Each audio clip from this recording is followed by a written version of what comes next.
Hi hello welcome back to my channel journey with Germany Mayuri. ఈరోజు అయితే జర్మనీలో day light saving అండి.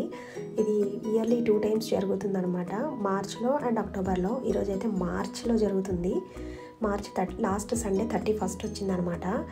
So ఇది ఫస్ట్ ఇంట్రడ్యూస్ చేసింది జార్జ్ హడ్సన్ అండి. ఈ డే లైట్ సేవింగ్ అనేది ఫస్ట్ వరల్డ్ వార్ అప్పుడు ఇంట్రడ్యూస్ చేశారండి 1916లో. సో అప్పటి నుంచి 70 కంట్రీస్ ఈ డే లైట్ సేవింగ్ని ఫాలో అవుతున్నారనమాట. సో ఇప్పుడైతే ఆ డే లైట్ టైం ఎలా చేంజ్ అవుతుందో నేను మీకు లైవ్లో చూపిస్తానండి. మార్చ్ది చూపిస్తాను అండ్ అక్టోబర్లోది కూడా చూపిస్తాను. ఫస్ట్ టైం నా వీడియోస్ చూసేవాళ్ళు నా ఛానల్ని అయితే సబ్స్క్రైబ్ చేసుకోండి, షేర్ చేయండి, బెల్ ఐకాన్ని ఖచ్చితంగా ప్రెస్ చేయండి ఫ్రెండ్స్.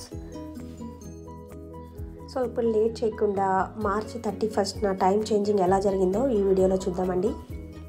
ఇప్పుడు నైట్ మనకి 1:59 అవుతుంది. దీని తర్వాత మనకి 2 అవ్వాలి, కానీ 2 అవ్వదండి, 3 అవుతుంది. చూడండి ఎలా టైం చేంజ్ అయిందో. సో నేను క్లాక్లో 2 minutes లేట్గా పెట్టాను ఇందులో చూపించడానికి మీకు.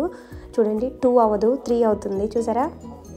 ఇప్పుడు టైం అయితే 7:30 అవుతుంది ఫ్రెండ్స్, కానీ ఇంకా మాకైతే సన్సెట్ అవ్వలేదు. చూడండి ఇంకా ఎండ ఉంది. అందరు వాకింగ్కి వచ్చారు ఈరోజు ఫస్ట్ డే కదా. సో చూడండి ఫుల్గా ఉన్నారు జనాలు. ఇంకా మేము అటు నుంచి అయితే వచ్చేసాము, అక్కడైతే ఇంకా చాలామంది ఉన్నారు. ఈరోజు అయితే 8 o'clockకి. సో 1 month తర్వాత 9, 9:30, 2 months తర్వాత 10 అలా పెరుగుతూనే పోతుంది అనమాట. చూడండి అందరు సైక్లింగ్కి. ఇక్కడ సైక్లింగ్ చాలా ఇంట్రెస్టింగ్గా చేస్తారండి. సో అక్టోబర్లో లాస్ట్ సండేలో టైం చేంజింగ్ ఎలా జరిగిందో చూద్దామండి. ఇది 1 hour మనకి బ్యాక్కి వెళ్తుందనమాట. సో ఇక్కడ టైము 2:59 అవుతుందండి. సో దీని తర్వాత మనకి 3 అవ్వాలి కదా, అలా కాకుండా చూడండి మనకి 2 అవుతుంది మళ్ళీ. చూసారా టైం ఎలా చేంజ్ అయిందో. ఇంకా మంచి వీడియోస్ రావాలంటే లైక్ చేయండి, షేర్ చేయండి, కామెంట్ చేయండి.